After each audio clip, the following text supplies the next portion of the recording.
Amados hermanos, les ruego que entreguen su cuerpo a Dios por todo lo que Él ha hecho a favor de ustedes. Que sea un sacrificio vivo y santo, la clase de sacrificio que a Él le agrada. Esa es la verdadera forma de adorarlo. Esa es la verdadera forma de adorarlo. No imiten las conductas ni las costumbres de este mundo. Más bien dejen que Dios los transforme en personas nuevas al cambiarles la manera de pensar.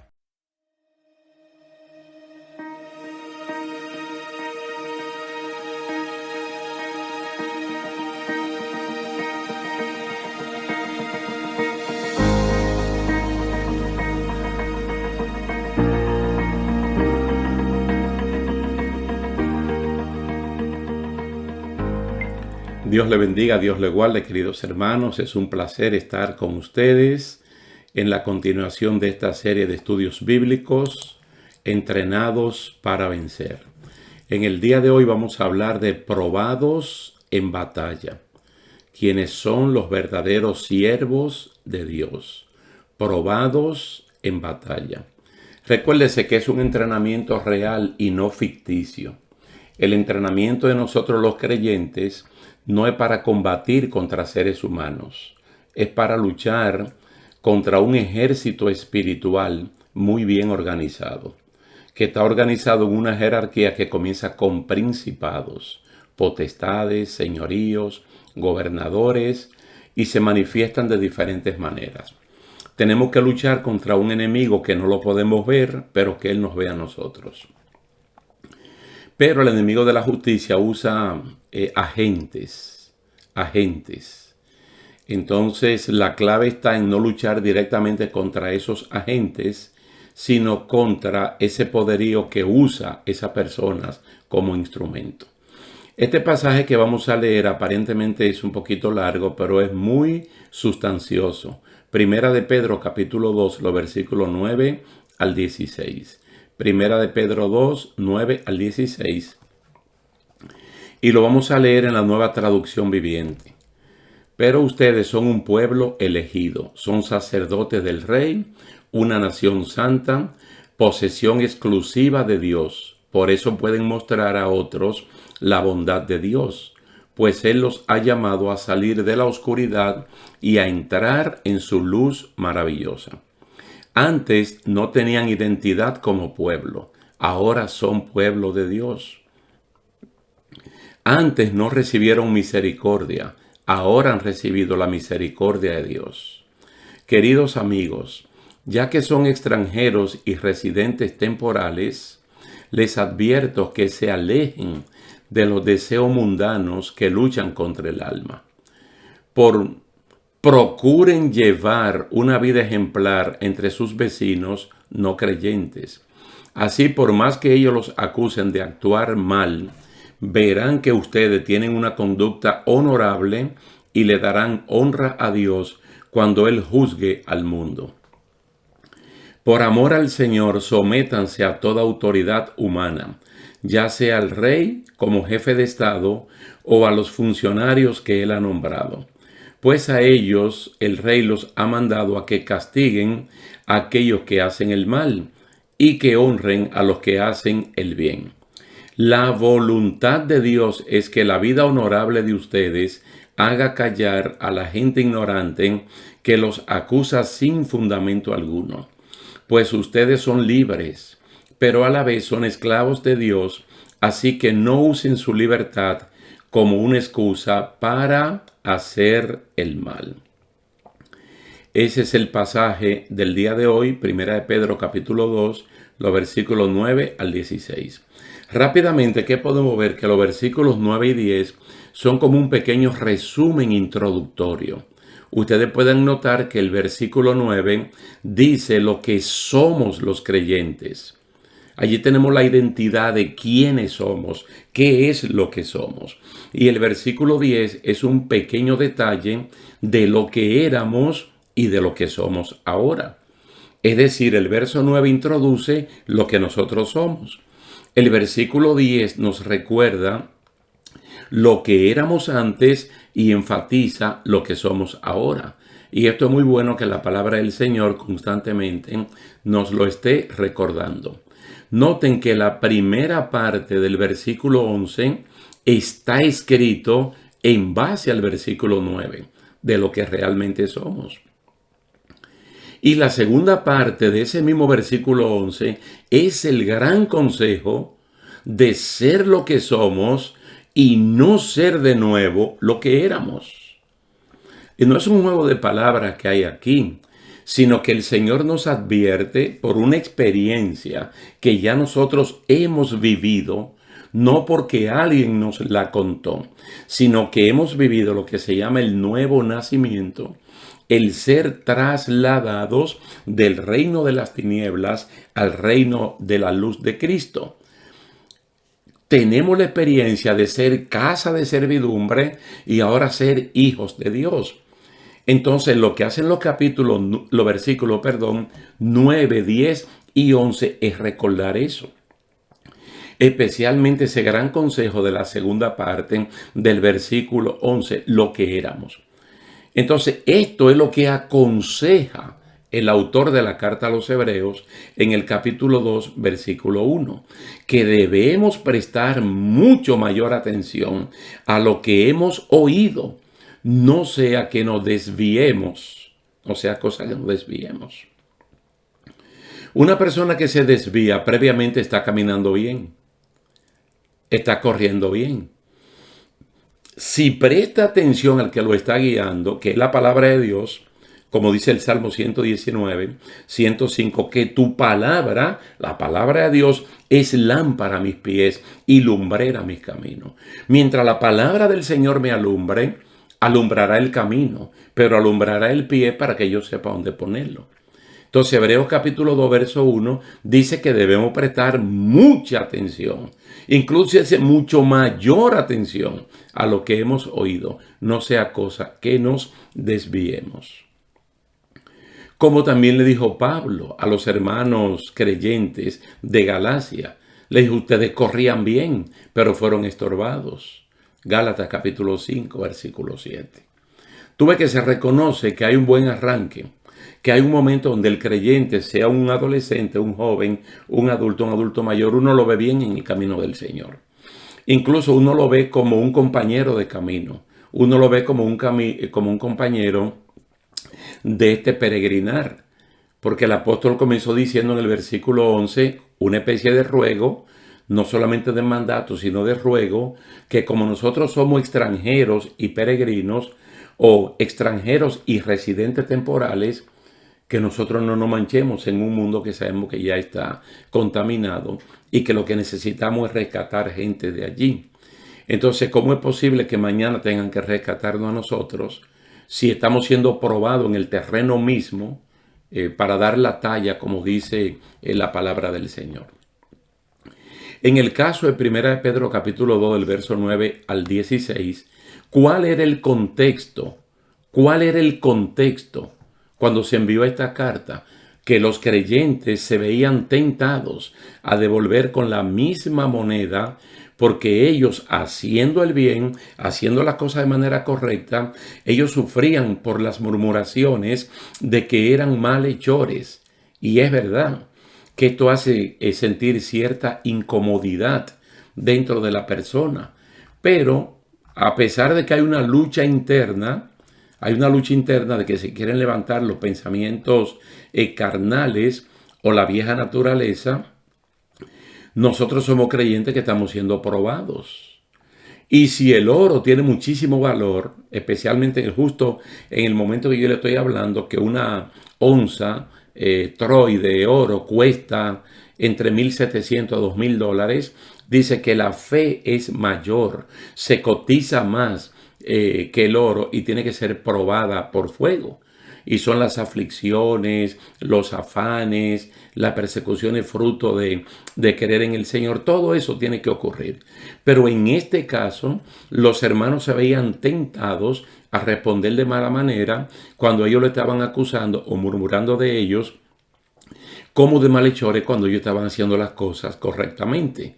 Luchaban internamente para no responder en la carne y por el contrario mostrar los nuevos valores de ser un linaje escogido, un real sacerdocio, una nación santa y un pueblo adquirido por Dios. Noten que estas cuatro cosas, linaje escogido, real sacerdocio, nación santa y pueblo adquirido por Dios, es la novedad, es lo que somos ahora. Pero lo que éramos anteriormente era una naturaleza caída. Entonces esa naturaleza caída lo que hace es que pelea con la nueva naturaleza tratando de imponerse. Y noten, hermanos, que no es porque uno haya cometido algo malo, que si alguien me lo dice, yo tengo que reconocerlo y arrepentirme, apartarme de eso. Está hablando de que el pueblo está haciendo las cosas correctas, pero que en ese contexto lo están acusando o están murmurando de ellos como que ellos lo están haciendo mal. Lo están haciendo mal. Ustedes pueden ver en Reina Valera del 60 que el ruego del apóstol es, cuando él dice, yo les ruego a ustedes como peregrinos y extranjeros que os abstengáis de los pensamientos carnales que batallan contra el alma. No está mal, el asunto está en el asunto de los verbos, ¿verdad? Como se utiliza, muy antiguo y a veces hasta difícil de pronunciar. Pero le dice, ustedes tienen poder para abstenerse de pensamientos carnales que batallan internamente. Mientras sean pensamientos que uno lo pueda conducir a los pies de Cristo, no se van a concretizar y las cosas se pueden solucionar. Entonces hay como una inquietud de que no me siento bien. Entonces, tal vez voy a responder por el sentido de malestar que yo tengo. No, Señor. Ahora nosotros tenemos nuevos valores. Entonces, estos creyentes, al igual que nosotros, estaban plenamente conscientes de que antes no eran pueblo, ni habían alcanzado misericordia, pero ahora sí. Y por tanto el cambio era radical y tenían que actuar en función de lo que son en el momento. En el caso de ellos, de lo que eran en el momento. En el caso tuyo y mío, de lo que nosotros somos ahora. Los valores que nosotros hemos adquirido cuando el Señor a nosotros nos adquirió y nos convirtió en eso, en linaje escogido, en un real sacerdocio, en una nación santa y en un pueblo adquirido por Dios. Ahora usted puede, mire, controlarse. Usted se puede abstener de obedecer a los pensamientos carnales que batallan contra los buenos y nobles sentimientos del alma para imponerse. Es decir, nosotros podemos impedir que esos pensamientos carnales se impongan. Debemos mantener una actitud de siervo de Dios, lo que hace suponer que nuestro deseo ya no es nuestro. Mire, esa es una de las ventajas. Cuando Cristo dijo, el que quiera ser mis discípulos, Él puso 3 requisitos. Número 1, niéguese a sí mismo. Número 2, tome su cruz. Y número 3, sígame a mí. Si vamos al primero, niéguese a sí mismo. Es que te convierte en un esclavo tan esclavo que ya tú ni sientas ni padezca por ti, sino por lo que tu amo decida. Y gracias damos a Dios que tenemos a alguien que se puede compadecer de nosotros. Tenemos a alguien que puede entendernos perfectamente bien y podemos depositar en él absolutamente todo lo que nosotros tenemos porque él lo sabe administrar correctamente. Entonces ya no son mis deseos, ya no es lo que yo quiero responder, es lo que Cristo en mí quiere hacer. Miren, 2 Corintios, capítulo 10, versículos 3, 4 y 5. Lo repito porque hay hermanos que les gusta anotar. 2 Corintios, capítulo 10, versículos 3 al 5. Pablo, por inspiración divina, nos dice, pues aunque andamos en la carne, no militamos según la carne. Yo creo que para usted y para mí esto es fácil de entender. Este primer versículo, el número 3, Pablo está reconociendo que él no tiene un cuerpo de ángel, que él no tiene un cuerpo angelical. De hecho, tenemos un cuerpo transformado que está en proceso, en la santificación. Entonces reconoce que estamos en este cuerpo con todos los atributos que tiene el cuerpo humano, con todos los sentimientos. Dice, pero no militamos según este cuerpo. Porque las armas de nuestra milicia no son carnales, sino poderosas en Dios para la destrucción de fortalezas. Mira hasta dónde son capaces. Las armas que nosotros tenemos por ser linaje escogido, real sacerdocio, pueblo adquirido por Dios, nación santa. Es decir, todo eso nos dota a nosotros de elementos y de atributos espirituales capaces de vencer el peor de los pensamientos, el peor de los sentimientos que aflora de adentro hacia afuera para imponerse sobre esos buenos valores. El versículo 5 dice, derribando argumentos y toda altivez que se levanta contra el conocimiento de Dios y llevando cautivo todo pensamiento a la obediencia a Cristo. Como nosotros tenemos más de un año ya por esta línea de conversación, estos estudios bíblicos, que anteriormente eran los viernes, ahora son los martes, yo quiero recordarle algo que de seguro ya nosotros hemos hablado. Y ocurrió con Caín, el hermano mayor de Abel. Ustedes conocen más o menos la historia, el contexto en lo cual se dio esto que le voy a mencionar. Ambos jovencitos, hijos de Adán y de Eva, se presentaron un día para ofrecer sacrificio a Dios. Dice la Biblia que Caín era agricultor y que el otro era pastor de ovejas, Abel. Y en el momento de ofrendar para el Señor, se supone que ambos escogen lo mejor. Porque es para Dios. Es para Dios. Y para tú escoger lo mejor físicamente, tienes que disponerlo primero en el corazón. Primero en el corazón. Entonces la disposición del corazón la conoce uno y la conoce Dios. No la conoce Adán, no la conoce Eva, no la conoce Caín, la de Abel y viceversa. Solamente la conoce Dios. Entonces lo de Abel material estuvo de acuerdo con la intención del corazón. Lo de Caín no. El caso es que Dios, que es el que va a escoger lo que se le está ofreciendo, Él tiene todo el derecho de decir, esto yo lo quiero y esto no lo quiero. Y le dijo a Abel, esto lo quiero. Y al otro le dijo, esto yo no lo quiero. Esta ofrenda yo no la quiero, la actitud tuya tampoco yo la quiero. Entonces el muchacho se entristeció. Y la tristeza es un sentimiento que hace que el semblante decaiga. Es decir, la expresión interna se manifiesta con una apariencia de la cara.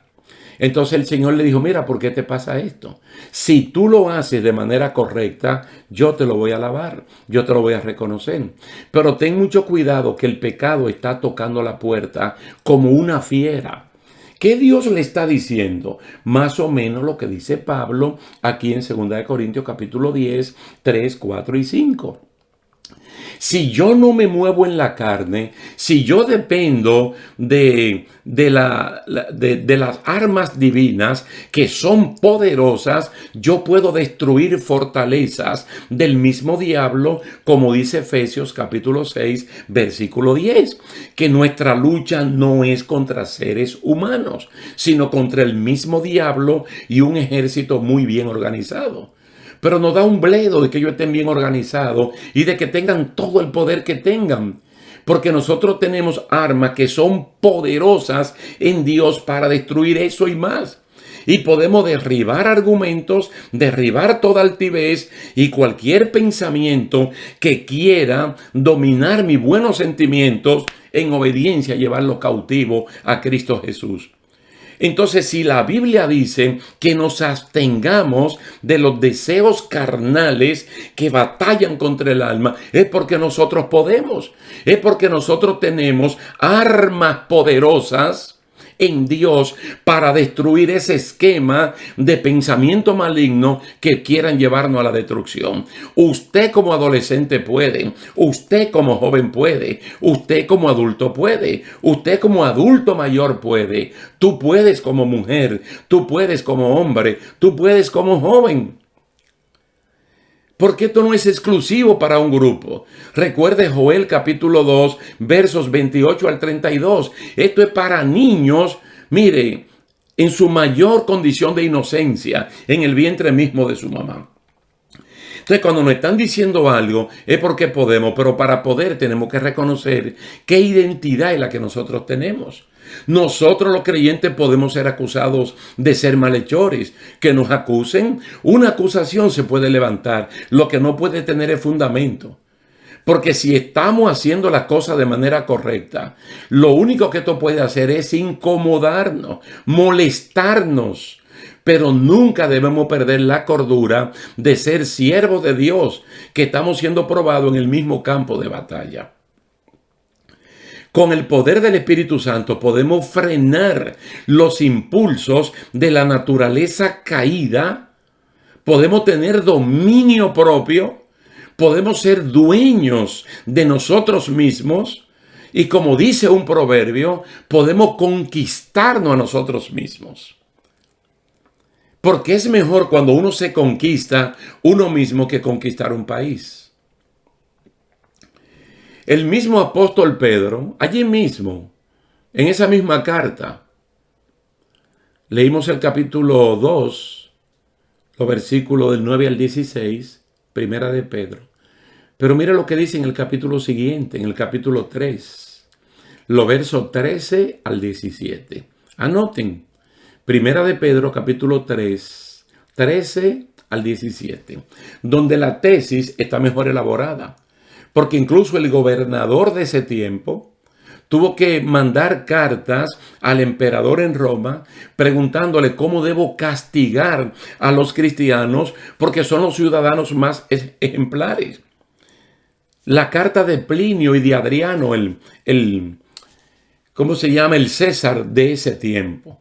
¿Cómo debo castigar a los cristianos? Porque no hacen absolutamente nada que violente ninguna ley.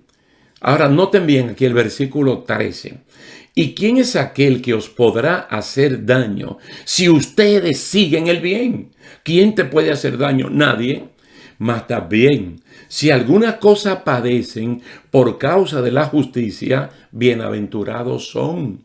Bienaventurados sois. Por tanto, no os amedrentéis por temor de ellos, ni tampoco os conturbéis. Porque tú sabes que viene turbación de la mente, porque el enemigo de la justicia, como un trabajo integral que hace, tiene una estrategia de atacar por diferentes lados. Entonces dice, yo haciéndolo bien, entonces me están atacando, me están murmurando como si yo fuera un malhechor. Entonces esto me lleva a que lo haga mal y así la gente no dice nada de mí. Pero el que quiere que tú lo hagas mal es el que está mal.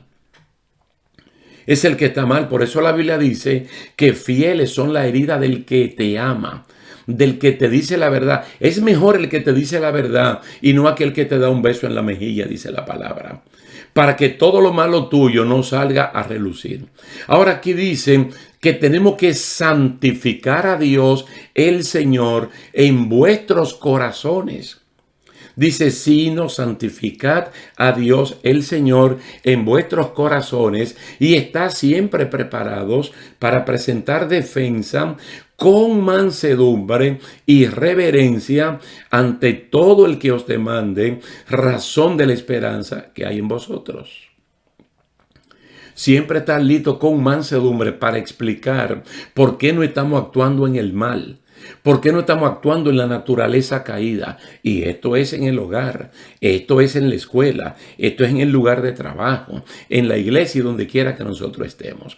Dice, teniendo buena conciencia, para que en lo que murmuran de vosotros como malhechores, sean avergonzados los que calumnian vuestra buena conducta en Cristo.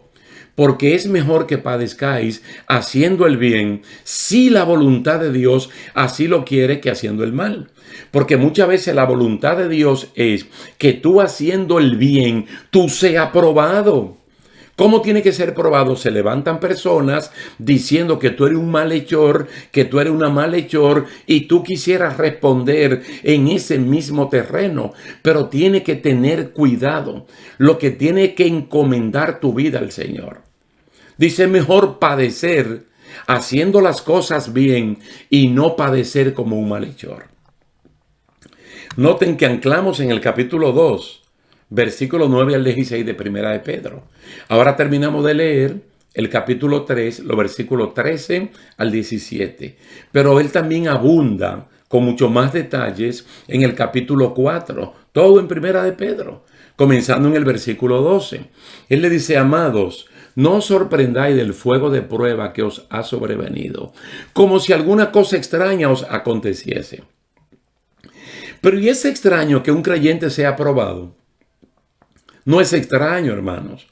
A nosotros que muchas veces nos gusta hablar del patriarca Abraham, comenzamos a hablar de Abraham en el capítulo 11 de Génesis y entramos de lleno en el capítulo 12 del mismo Génesis y vemos al hombre obediente. Pero el hombre obediente que ya está en la tierra prometida, hay una hambruna.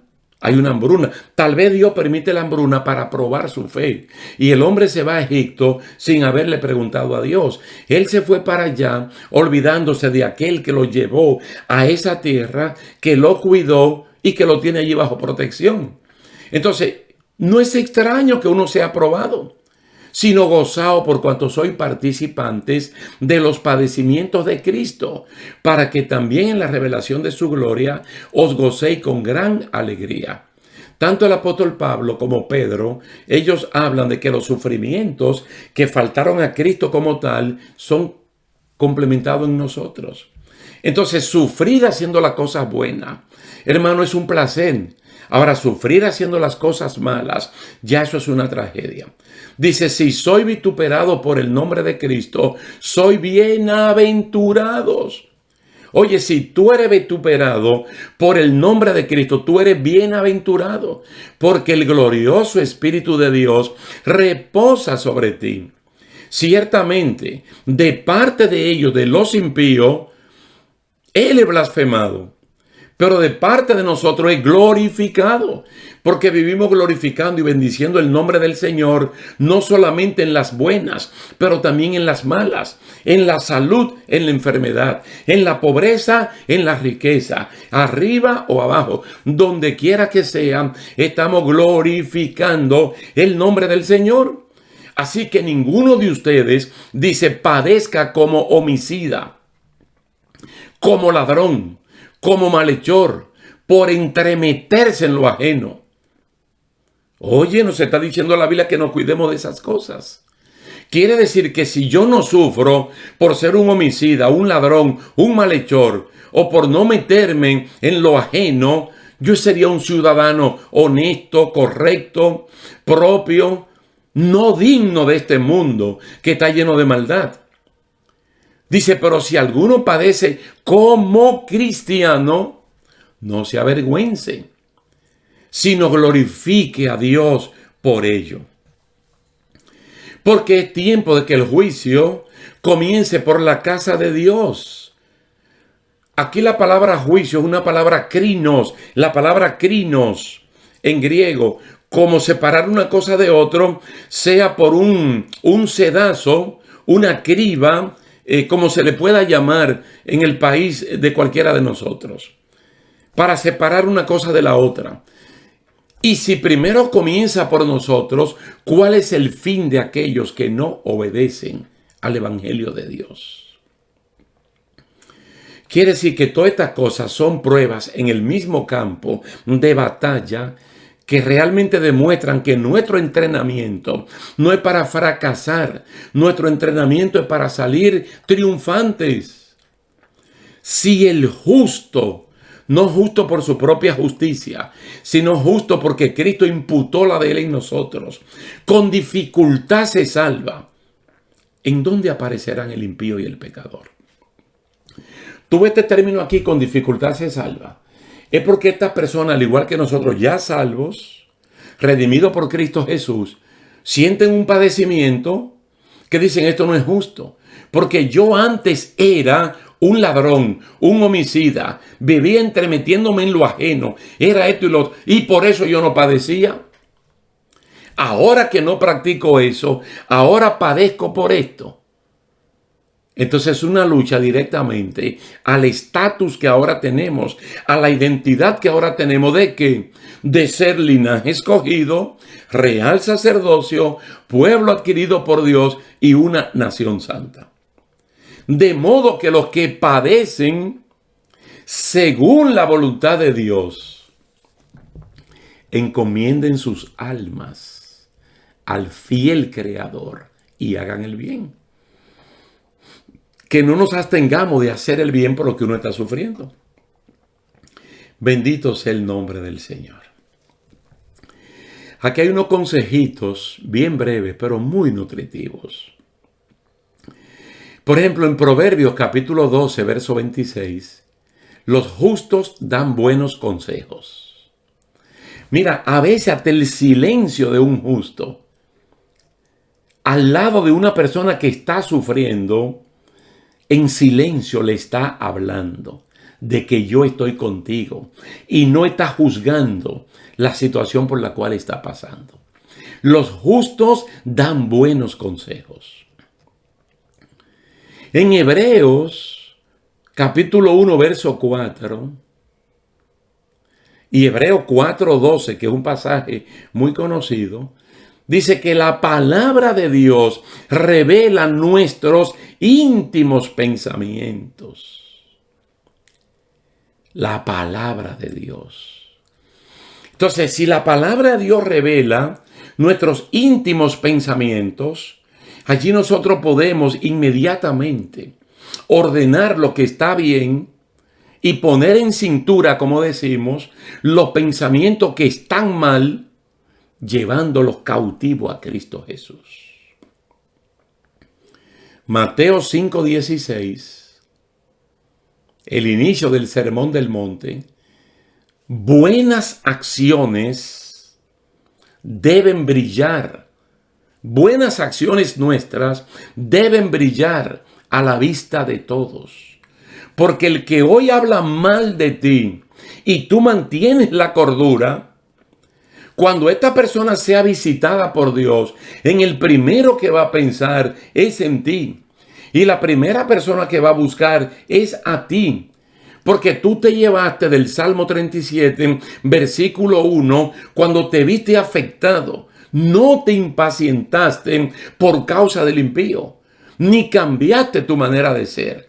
Diste a demostrar en el mismo campo de batalla que tú tienes identidad de lo que eres ahora y no de lo que eras antes. Proverbios capítulo 17, versículo 13, dice que nunca paguemos mal con mal. Yo sé que no es fácil. Cuando te hacen una maldad, tú tienes que pagarla con una bondad. Cuando te hacen un mal, tú tienes que pagarlo con un bien. Porque el bien anula, aniquila y destruye todo el poder de la maldad, todo el poder de la malicia, todo el poder de la maldición queda anulado y limitado por el poder de la bendición. La Biblia nos manda a bendecir siempre. Por eso es que en Santiago, capítulo 1, verso 19 al 21, nos manda a ser rápidos para oír.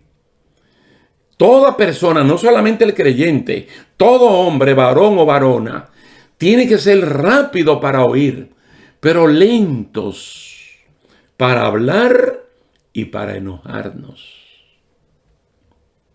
Y finalmente, Proverbios capítulo 14, versículo 17, dice que el enojo nos lleva a cometer locuras.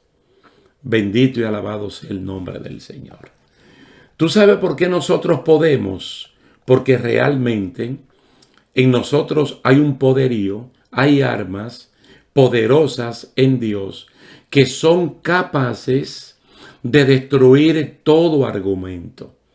Si son capaces de destruir todo argumentos, entonces esos argumentos no tienen ninguna razón para que nosotros cambiemos la identidad que tenemos actualmente y volvamos a ser los infelices pecadores practicando la naturaleza caída que éramos anteriormente. Si tú no entiendes, si yo no entiendo, aquí dice que encomendemos nuestras almas al Creador y sigamos haciendo el bien. Y Santiago capítulo 1 le agrega que si no entendemos este proceso, si no tenemos sabiduría, que la pidamos a Dios, el cual sin reproche nos la dará y podemos entender el proceso en el cual estamos. Gloria a Dios. Vamos a dejarlo hasta aquí, queridos hermanos, dándole las gracias, la gloria y la honra al Señor y diciéndote que levante los ánimos, que vamos hacia adelante, que no vuelva atrás, sino que sigamos adelante. No olvide que el entrenamiento es para ganar, no para perder. Y ya el apóstol Pablo nos lo dijo, que en este estadio, en esta carrera, todos debemos correr para ganar. Así es que muchas gracias, Dios me le bendiga por el tiempo que han dispensado y nos vemos en una próxima ocasión.